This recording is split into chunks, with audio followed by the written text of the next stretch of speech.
Welcome back to another episode of Excuse My Grandma. It's Kim and my co-host, Gail. So this week we talk to one of the best podcasters, in my opinion, when it comes to dating, Lindsey Metselaar, who hosts the podcast We Met at Acme. And her mom, Lisa. Yeah, because we wanted to do the multi-generational thing. I love when we have guests on with their mom and we could all talk super openly about relationships. And the rules that Lindsay sets up. She has a bunch of rules that we'll go over during the interview. And they're all about things to do in the beginning of dating in order to kind of get your guy hooked or girl. But we also were kind of having a discussion and we're like, these rules that may seem so simple in the beginning of dating, when things get more complicated in your relationship or when feelings get involved, people kind of just tend to throw them away. And they have to adjust according to the different partners that they have. Rules are meant to be broken. Correct. I am joined now by Lindsey Metselaar, the host of the podcast We Met at Acme, and her mom, Lisa. Thank you both for joining us. Thank you for having us. So excited.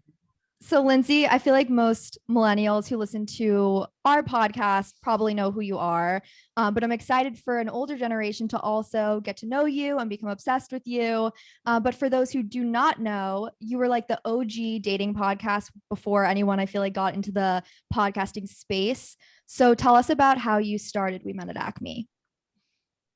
Thank you for that very kind intro. I started We Met at Acme when I was 27, and I found myself very single and kind of like dumped in a brutal way. You know, we've all been there. And I thought that I knew so much about dating. I really did, because I was the one out of my group of friends that everyone went to for dating advice, but it turned out that I didn't. And I wanted some guidance. So I went to go look for a dating podcast. And there was nothing around, which is so crazy because it was just like 3.5 years ago. And so I was like, obviously I need to start this podcast and then maybe I'll learn about it myself. And so it was really like a self-exploration. And it still is to this day. Lisa, have you listened to her podcast? I'm sure you have, but I did. But in the beginning, she was like, you can't talk about sex like this. You can't talk about these things. Right. I was very blunt, but she was so comfortable with it. It's fine. It sounds good now. Yeah, no, and I love, like, I feel like we're all in a space now where, especially on social media, people are speaking so openly about sex and relationships, and it definitely wasn't as common probably when you started. Were you two, though, like offline, always comfortable talking about that kind of stuff? Like, Lindsay, would you go to your mom about sex advice or not really? No, not really, just because it makes me cringe. Like, I don't even go to my sister. I feel like when it's a family situation, like, you don't talk about sex. And the reason I feel like that is because, like, my family spends a lot of time with my partner. So, like, if they knew about our sex life, I feel like that would be awkward. They would think about it every time they saw him. Yeah. And same with my parents. Like, it's my dad. Right. So I think, like, if my mom were, I don't know, remarried to someone that wasn't like my dad, maybe I would be more open to hearing about their sex life. But I feel like it gets too weird. Like with my sister too, I don't want to hear about her sex life either because it's my brother-in-law now. And I feel like there are lines that you shouldn't cross about that stuff. But every so often I'll ask my mom something more general when it comes to sex. Lisa, How long have you been married? 37 years. Well, I've got 20 years on you. So we're married 57. So I never heard of these kind of questions. I certainly wouldn't have asked my mom anything at all. First of all, I don't think my mom would have even discussed it with me. So we're from a completely different generation. Lisa, have you learned anything then about dating in modern day, I guess, from Lindsay and from the podcast that you feel like is totally different from when you were single? Yes, but a lot of things are still the same, by the way. You know, Lindsay is very forward in a lot of ways, but she's very traditional as well. It's true. I feel like a big part of why I'm so traditional is my mom's advice, like in the back of my head. And just from a young age, her telling me like, oh, you have to like let the guy come after you. Like, don't, they always have to love you more than you love them. And You just say like that. I do say hearing that. those things. Yeah. It's Was a there- game. It is a game. It's still a game.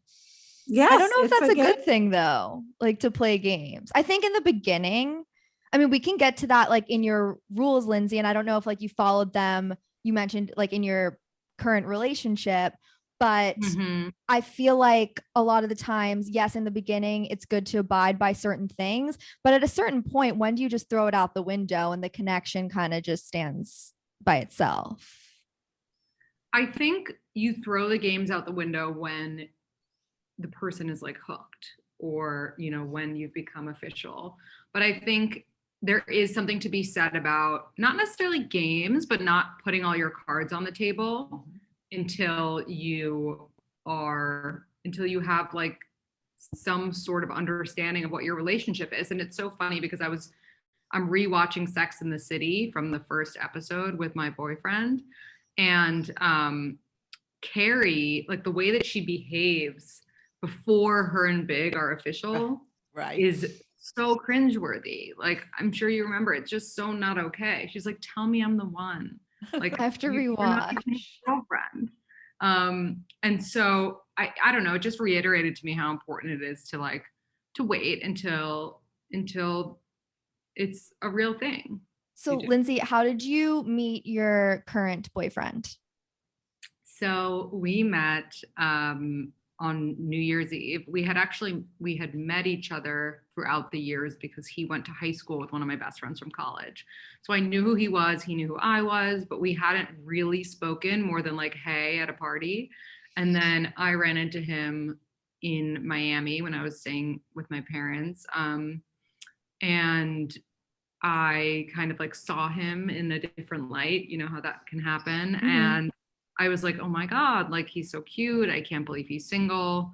And that is how we met. We kind of ran into each other this was like 2 months before the pandemic. Now, Lindsay, I'm just curious, your rules of dating. Give us a few rules. Definitely. I'm curious. But I just have to say, like, your energy is so young. Like, you can't be over 70. Like, I don't believe that you are. I'm a little over 70. I I'm a little really, over 70. I really don't. You look great. Thank you. Well, I look better without the headphones. Yeah. If I had a little makeup on. I didn't Tell know we were us doing. all your beauty secrets. There are none. No aggravation. That's the biggest thing. Botox. Botox, yeah, a little bit of Botox. The best combo of no aggravation and Botox. Correct. My rules are pretty simple and traditional. It is really just don't sleep with them on the first date. Don't have more than 2 drinks on the first date. See, I told you that. No drinking. No one likes a slop. It's Um, true. I don't think that you need to text them thank you after the date because you've already said it on the date. And I like to give them an opportunity to then get in touch with you if they want to see you again. And I think I also just say, like, don't initiate plans with them. Like, don't initiate your dates. Let them be the one pursuing you and taking you out. There's always exceptions. Like in my case, I like had Nick's tickets one night when we had gone on, 3 dates already. And I was like, my girlfriends don't care about the Knicks. So I was like, oh, I have Nick's tickets, like assuming he would be interested in going to the Knicks. But I didn't go out of my way to like do something special Right. or curate this like one-on-one date at dinner with him.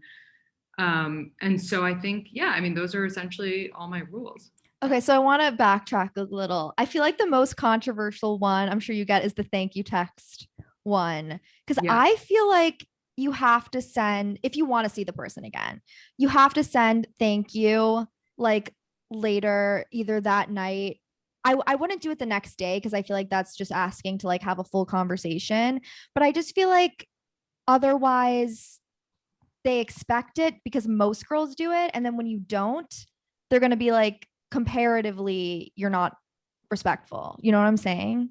I do know what you're saying, but I think that a man who is confident, which is a man who you want, hopefully, will not be like, oh my God, she didn't thank me again. Like, I can't ever contact her now.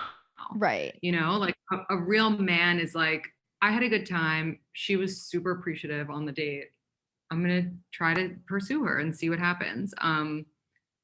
But I hear you. Like, I understand where you're coming from. I just think about like our mom and our grandma's generation. Like, you didn't call the guy and thank him after the date. You waited for him to call Well, you. did again. you?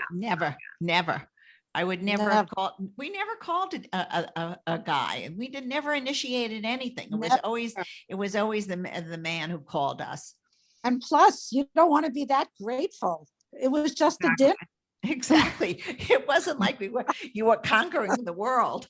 It Right. was an evening. How grateful should you be? It's, Okay. And then the other rule I wanted to talk about, no sex on the first date, to me is like pretty obvious. Like, I agree with that. What number date do you think that should happen? I think anywhere from like date 6 to 10.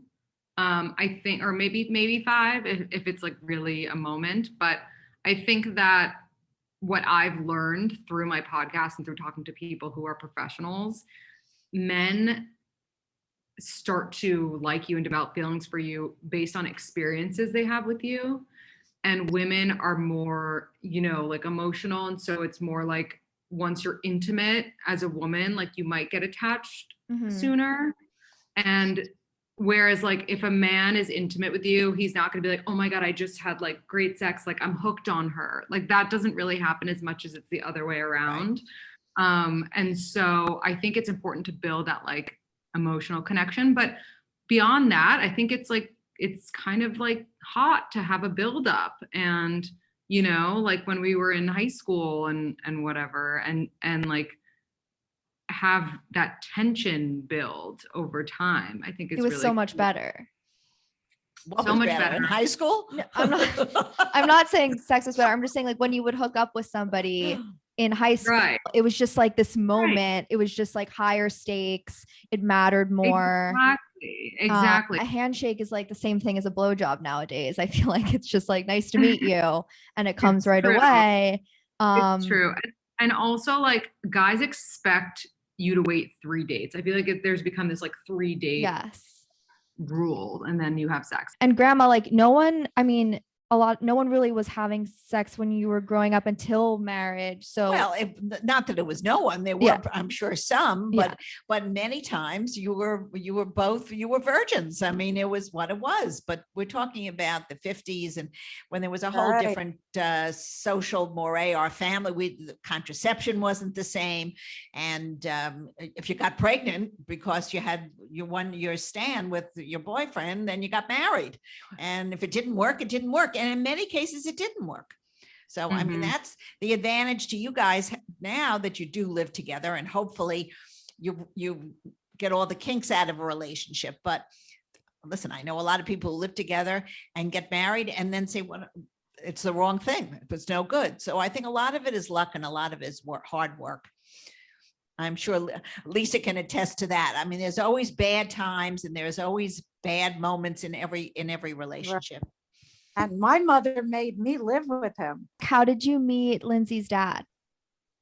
I was visiting my college roommate after she transferred in Washington, and we were in a big group, and he had this girl with him the whole weekend. And it was really weird. And I thought this couple was ridiculously interested in me, and it was very creepy. But it turned out that he was interested in me. See, that goes against Kimmy's girl code. I mean, we had an episode where you can't date any friends, boyfriends or girlfriends, whatever it is, forever. And it's so strange because when we were going out, just like you, Lisa, we met people in a group. And if one person didn't get along with the guy, maybe the next girl would. It was nothing taboo about it. It's seems to be very different now. Well, this particular girl was just there because she was his girlfriend, not because she was part of a group. Right. That's different if obviously like Lisa, you didn't know that girl.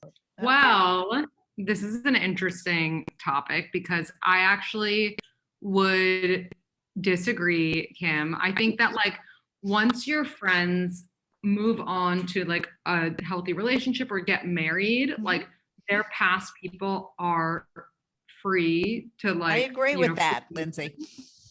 Yeah, and my boyfriend, he like didn't really have a thing, but like kind of had a thing with like a friend of mine. I didn't know this. It was barely it was barely a thing, but the reason that I know him was because a friend of mine, like, you know, was into him at a certain moment. And then she got married and, you know, had a baby, and he was very much a free agent by then. You know what I mean? Like you can't call dibs on someone when you're right. Like when you're married. I just feel like, don't you feel then the whole time they were probably thinking like, oh, Lindsay must have thought my boyfriend was hot if now she's dating him. And then that's awkward with your friend. I hear you. Well, it never came to like boyfriend status and they like kissed once. Right. But still, I think that wasn't the case because I didn't know him. Like when they had their kiss, let's say, it was like in college and I had a boyfriend and like I wasn't paying attention. But I think that like if you are in like an intimate friend group, then it makes a difference. Like then you're like, oh, well, they always thought that. But if it's more random and like situational, then it's fine. Yeah, that makes sense. Lisa, have you met Lindsay's boyfriend? Oh, yes. They stayed here at the... We lived together. We all lived together during the pandemic part of it. How did that go? It was great. I love him. That's great. How did you find your alone time? Oh, it's us or them? Well, I guess both. We were in like different parts of like we slept in our rooms, which were not close. So we found alone time. But it's tough, like living with your parents when you're in a relationship. It's definitely something that I wouldn't recommend for a long period of time, but can be fun for a few months. So I want to switch gears. New York City is opening up. I want to hear from both of you actually, but mostly Lindsay, I guess, like dating trends you've seen recently. How do you think that the dating scene is going to change this summer now that things are opening up? I think that people are so excited to go out and like party. Even me, like in a really happy and healthy relationship, I'm like, I would love to hit the club. Yeah. And I think just people miss that like social aspect of their lives. And so I think it's going to be very much like a fun summer in the city of people going out for sure. I agree. I think it's going to be a burst of energy in New York. You can see it on the street. We just came back last week and you see the difference from the fall when everything was so quiet. And it's just people have gotten their shots, hopefully, and people are really looking forward to some social communications. I mean, obviously the first dates like at a restaurant or whatever it is will still happen. I don't know if you have go-to spots that you could tell our listeners also, because I feel like it's hard to find a place that's a good mix of like, you can hear the other person, but it's still cool in the city. It's so funny. I feel like things have changed so much because of like the outdoor seating in places that it makes me want to recommend something that I know has outdoor seating as opposed to just something that's like in the past would have been a good date spot. But I think that Bar Pity is always a good date spot. But that's more like a second or third date when you're for sure eating. I think if we're just talking drinks, RH Rooftop and the Meatpacking is really cool, like really beautiful setting. You've been there, right, Grandma? Oh yeah. Beautiful. Absolutely. It's really nice. I've always been a a pastis fan, love like a French place for a date. I think there's a place called Cell Rose. I've seen a lot of people go to Dante. And so like I think anywhere in the West Village is a safe bet because cute. it's also like cute. Yeah. Let's talk about We Matched at Acme. Where are you in the steps of creating this? Have you made any matches yet? Are you like we've into the made- matchmaker? Yeah, essentially. We've made a ton of matches, probably over like 120. Oh, wow. We have accepted almost 300 people, and we have like 500 people on the wait list because we really want to make sure that it's personalized and that we're not just like matching people to match them and give them somebody, but instead that we're actually like reading their preferences, reading their deal breakers, reading about their life and the things that they tell us. But I am learning that like a lot of people have really high standards when they maybe should not. Interesting. So it's basically more in depth than a dating app would be, right? Way more in depth. On a dating app, unless you pay for it, you can't decide how tall someone's going to be. You can't decide, their background. You can't find someone who has an equally successful career if that's something you're interested in. You can search for that, but it's harder to find, and also you don't know if that person's going to match with you. When we do it, we know that both people are interested in meeting the other, so it's more likely that they will connect, and one person won't just like ghost on an app. So I want to go through some of the polls that you put on your Instagram stories and see if you, your mom, and me and my grandma agree and would vote the same things. I live for these. I literally, first thing I do when I wake up in the morning, get out of the shower, go to bed, is go voting on your polls. I love that. That makes me so happy. True or false? Every boy becomes a man through some training or teaching by a woman. True. I agree. Wait, the Your other mother. what? I think your mother trains the young man. Your mother, your ex-girlfriend, your sister. Well, 72% of people said true. So I guess we all agree. Okay. Would you rather someone tell you you're not right for them or they're not interested in them? Or does it soften the blow to give a white lie such as, I have too much going on right now? I think most people would say that they want a text that's honest. But I think in reality, it's probably less of a blow to hear like work's just really busy and then figure it out yourself. But I do think that you need to say something. You can't just ghost. Yes. I'm anti-ghosting. I agree. I do think though, with the, like, let's say it's like, oh, I'm super busy. It's a hard week with work. I find that no one ever gets the hint. Like, I don't know if I'm saying it wrong, but so many guys are like, okay, great. Like next week. And then I don't know I'm going to have to be like, yeah, I'm not free next week either. Like I think it's just so much harder to do a white lie than to be honest. I don't think the little white lie hurts. If it I ends don't there, think it hurts either. It's tactful. right. Mm-hmm. Okay. Well, 69% of people said be honest. Oh, okay. Love that. How long should you be dating before you go on vacation with your partner's family? Either 6 months or more or 1 year or more. What do you think? I think 6 months or more. I personally, it also depends on age, but I think that you learn so much about a person based on taking like a vacation with them. But it's make or break. It is.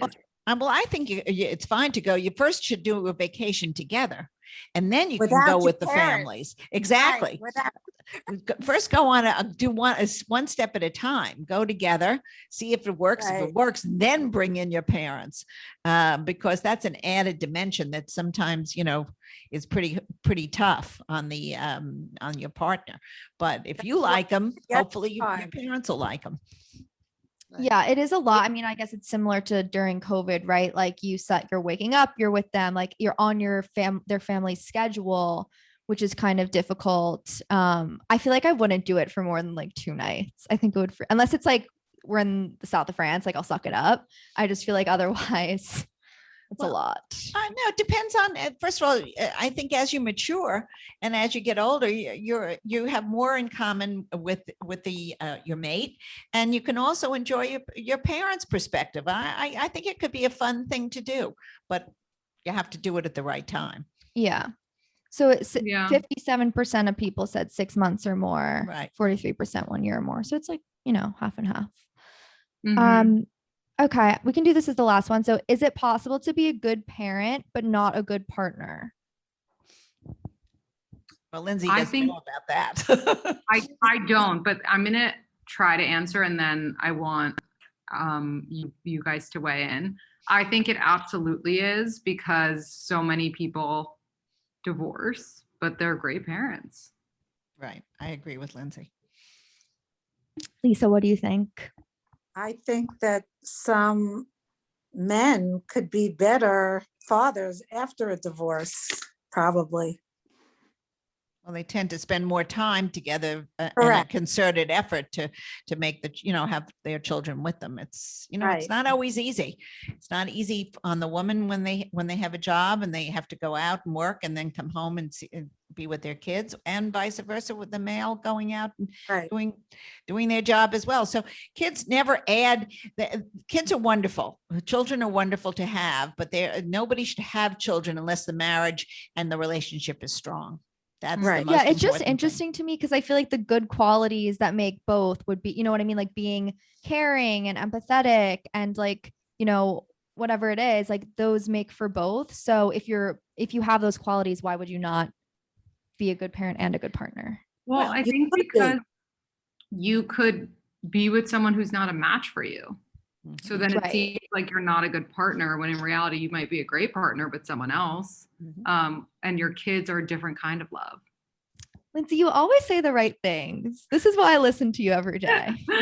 Love you. Yeah, She's so so 97% of people said, yes, it is possible to be a good parent, but not a good partner. I think that's a great question. You just found some great polls. Those are- I stole them from you. So thank you both so much for joining us. Thanks for Lindsay, having us. where Great. can people listen to your podcast and follow you? People can listen to my podcast on iTunes or Spotify, and it's called We Met at Acme. And you can find us on Instagram at We Met at Acme, or my personal, which is Linz, LINDZMETZ. Great. It was great speaking to you. I loved it, Lindsay. It was very, very And good. thank you, Lisa. I thought it's so cute that we could back all at do you. this together. So I nice love to this. meet you guys. I hope you all enjoyed listening to the episode. It was such an honor to have Lindsay on our podcast and her mom, Lisa, And you can always follow us. on Instagram at Excuse My Grandma, or my personal at Kim Murstein. And also email us all your questions at questions@excusemygrandma.com. We'll see you next week.